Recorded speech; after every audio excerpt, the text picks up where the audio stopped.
Et hello, c'est moi Dame Nao et c'était très bizarre cette intro, je l'ai jamais fait comme ça. Désolée, la semaine dernière j'ai pas fait de vidéo parce que j'étais absolument pas d'humeur, j'allais vraiment pas bien en fait.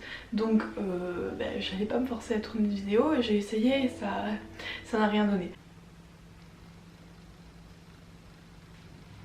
Donc du coup, I'm back, ça va mieux un petit peu, petit à petit. Il fait très mauvais donc ça aide pas mais ça va le faire, ça va le faire. Il y a genre 1 ou 2 semaines, je vous ai demandé sur Instagram de me demander des conseils sur tout et n'importe quoi et je vais essayer d'y répondre dans cette vidéo. Disclaimer bien sûr, ça me semble logique mais tout ce que je vais dire et tous les conseils que je vais donner c'est par rapport à ma propre expérience. Je ne dis pas que j'ai la science infuse mais voilà, c'est libre à vous de m'écouter ou pas et puis vous pouvez toujours donner votre opinion dans les commentaires comme d'habitude dans le respect.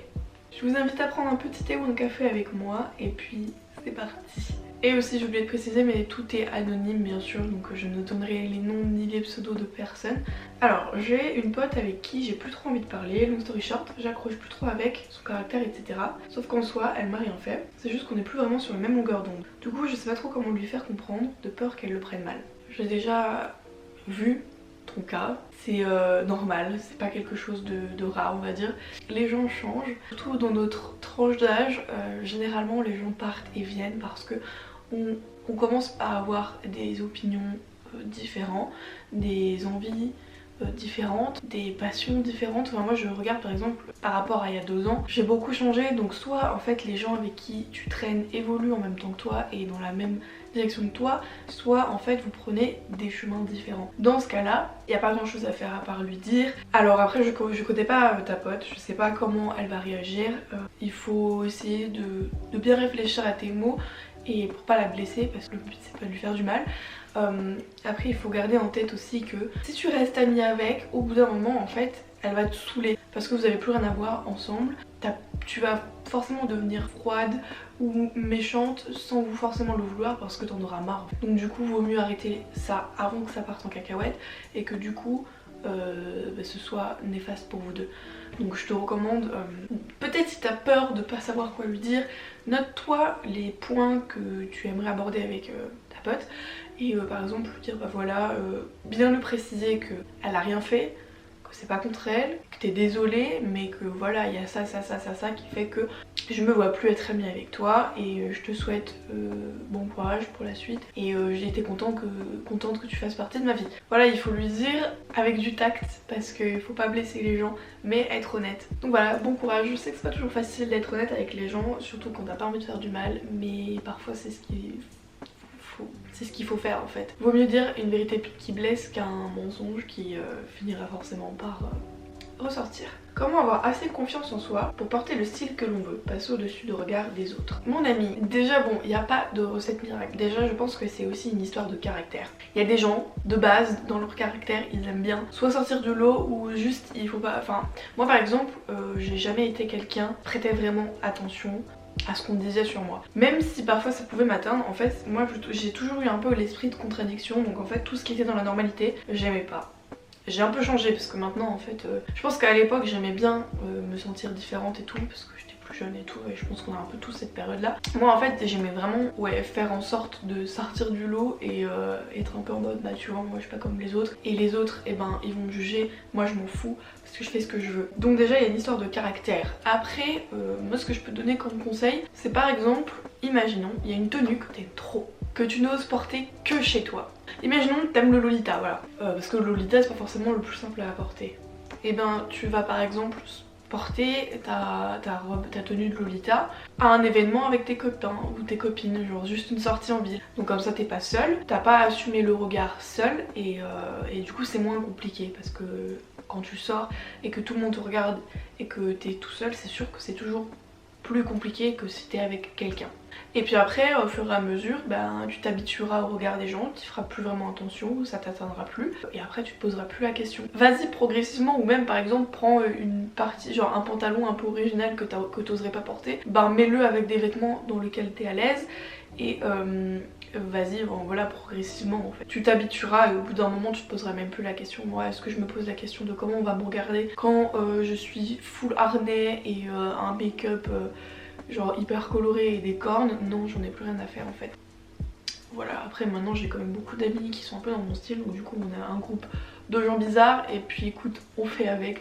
Et aussi surtout rappelle-toi que tu fais ça pour toi et que c'est quelque chose qui est supposé te rendre heureux ou heureuse toi, et que tu peux pas vivre qu'à travers les gens, qu'à travers le regard des gens. Il faut que tu penses à toi parce que on n'a qu'une vie.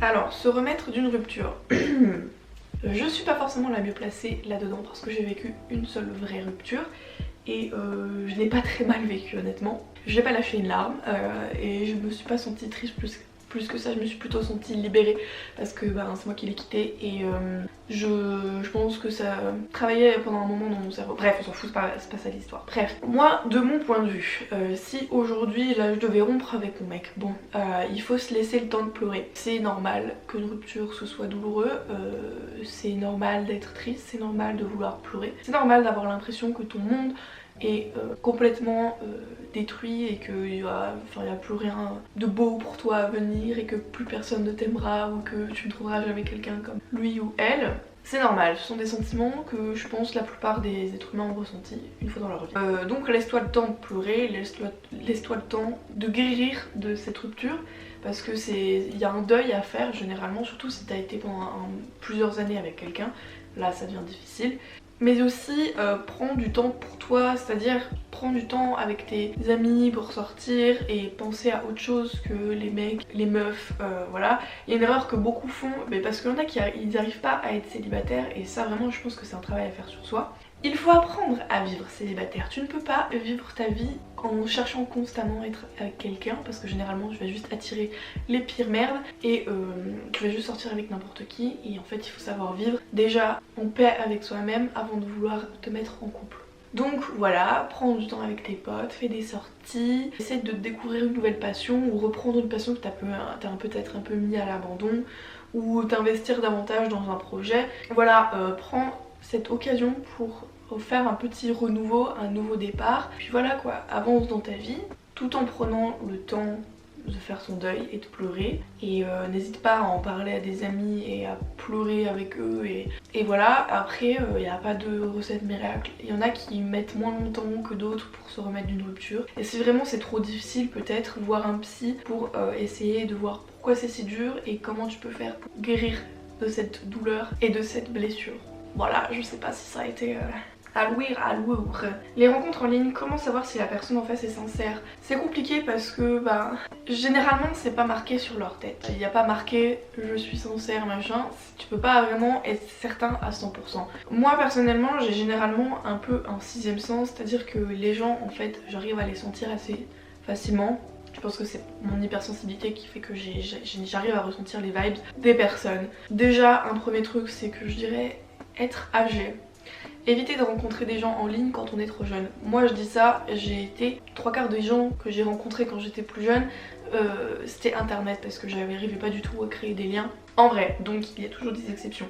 Après, je recommande quand même d'être assez âgé, assez mature, pas avant ses 16 ans par exemple, pour pas parler avec n'importe qui et se faire manipuler par n'importe qui. Parce que forcément plus on est jeune, plus on est vulnérable. Même si je tiens à préciser qu'il y a des exceptions et tout.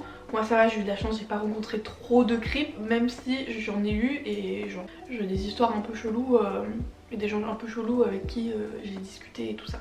Après je te recommande aussi d'en parler avec les gens que tu connais, peut-être montrer un peu tes messages pour voir si toi il n'y a pas un truc que tu loupes, parce que des fois quand on discute avec quelqu'un on ne se rend pas forcément compte mais il y a des signaux d'alarme qui fait que en fait il fallait se méfier depuis le début.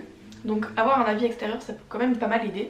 Et puis si tu veux rencontrer la personne en vrai, n'y va pas seul, c'est un classique mais n'y va pas seul, ou alors préviens quelqu'un qui soit à côté pour surveiller, ou voilà que tu sois dans un endroit safe, donc que tu rencontres dans la rue, dans un parc où il y a du monde et tout ça. Toujours prendre tes précautions. Après voilà, il n'y a pas de recette miracle pour être sûr et certain qu'une personne est sincère. On peut pas forcément savoir. Voilà, être méfiant avant tout. Alors là c'est pas vraiment un conseil qu'on me demande, mais je vais répondre quand même parce que comme il y en a beaucoup qui peuvent se sentir concernés, mais on me demande si est-ce que c'est douloureux de se faire tatouer la cicatrice? La réponse est non, parce que quand tu vas te faire tatouer sur tes cicatrices, ton tatoueur fera attention que tes cicatrices soient assez vieilles, donc généralement c'est 1 ou 2 ans. Il faut qu'elles soient bien blanches et qu'elles soient vraiment totalement cicatrisées. Donc du coup en fait ça ne fera plus mal, ou pas plus mal. Moi je me suis fait tatouer sur des cicatrices et j'ai rien senti.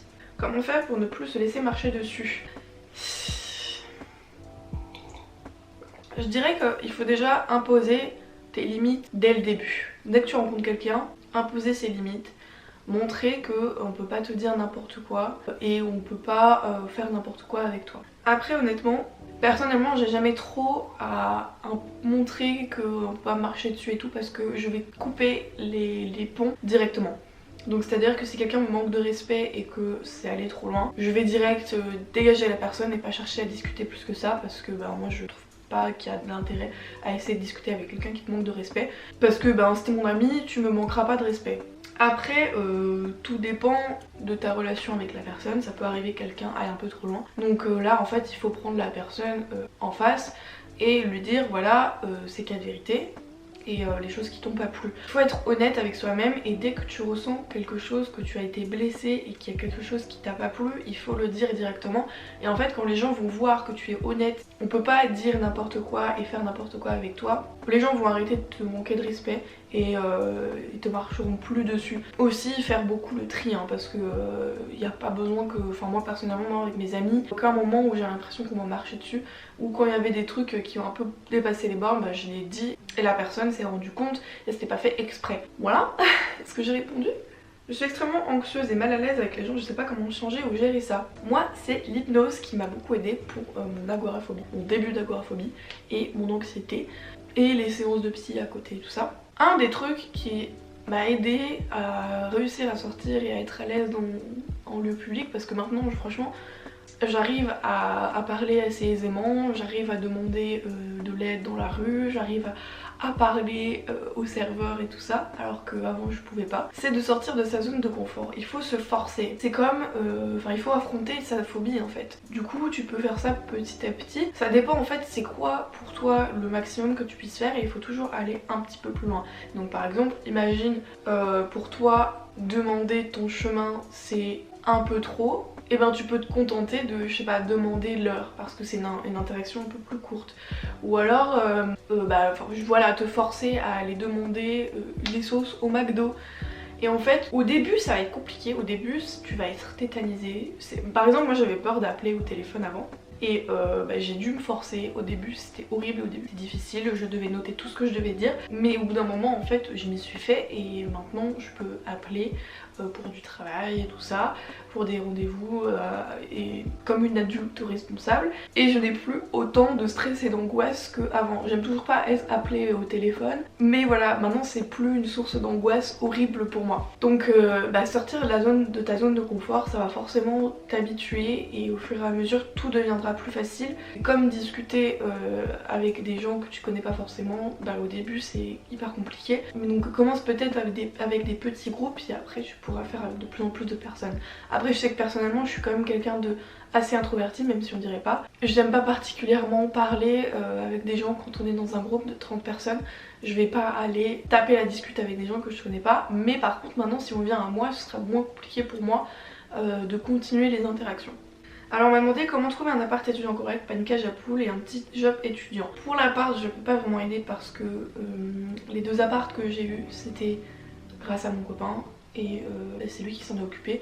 Je sais juste qu'il a cherché tous les jours, tout plein de sites différents. Je crois que là c'était une agence pour l'appart, donc il y avait des frais d'agence. Il regardait tous les jours tous les apparts qu'il y avait, tous les nouveaux, jusqu'à ce qu'il y ait tout ce qui nous plaisait. Après tout dépend aussi de où tu habites. Par exemple si tu habites dans une grande ville à Lyon, si tu habites à Lyon même, tu auras forcément plus à payer pour un truc plus petit. Nous par exemple on est sur Villeurbanne qui est en périphérie de Lyon, c'est vraiment collé à Lyon pour le coup. Villeurbanne, il y a beaucoup d'étudiants à Villeurbanne parce que c'est collé à Lyon mais c'est moins cher. Donc nous on a choisi Villeurbanne, il y a des quartiers plus craignos que d'autres, nous on est plutôt tranquille. Après nous on a un appart qui est plutôt cher mais c'est tout neuf, proche du métro, bien situé et tout. Ça vaut son prix, mais voilà, il faut peut-être essayer de regarder dans les trucs de périphérie.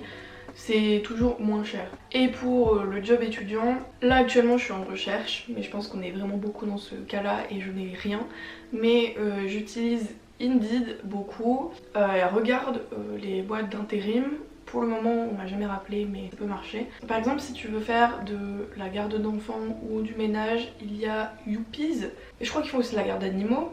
Regarde aussi sur des sites pour garder des animaux parce qu'il y en a pas mal des sites comme ça. Après j'en connais pas parce que j'ai jamais fait ça, mais ça doit exister. Tu peux aussi essayer de poster des petites affiches dans ton bâtiment ou un peu partout dans la rue, ou tu peux demander à les déposer sur les boulangeries ou des trucs comme ça pour la garde d'enfants, des cours, c'est pas d'anglais ou des trucs comme ça, des plus jeunes.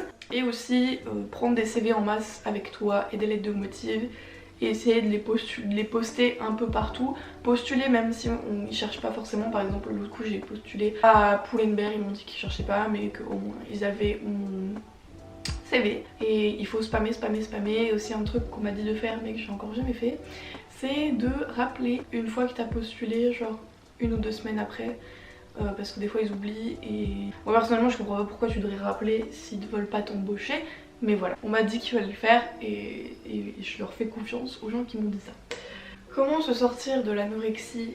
Je vais dire un truc qui va peut-être pas plaire, sauf exception. Par exemple moi j'ai refusé de parler à un psy, mais du coup j'en garde des séquelles quand même. Et je pense que j'étais pas assez profond pour ne jamais réussir à en sortir. Mais en parler à quelqu'un, médecin ou psy, ou famille ou amis si vous faites assez confiance. Mais après il faut voir un médecin parce que généralement c'est difficile de s'en sortir. De toute façon pour toute maladie mentale, moi je suis pro psy et je conseille tout le monde à voir des psychologues, des psychiatres, des psychothérapeutes. Moi je suis plutôt psychothérapeute et psychologue que psychiatre, mais bon après ça dépend, tu peux tomber sur des bons psychiatres je suppose. Donc voilà, demandez de l'aide parce que c'est toujours très difficile de s'en sortir seul, surtout que c'est un combat constant avec soi-même et son cerveau. Et voilà, c'est tout pour cette vidéo, je crois que j'ai répondu à tous vos conseils.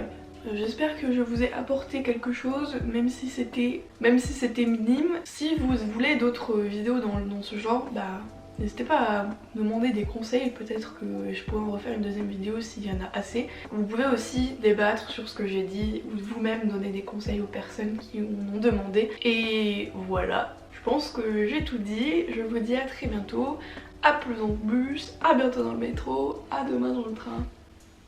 Bye.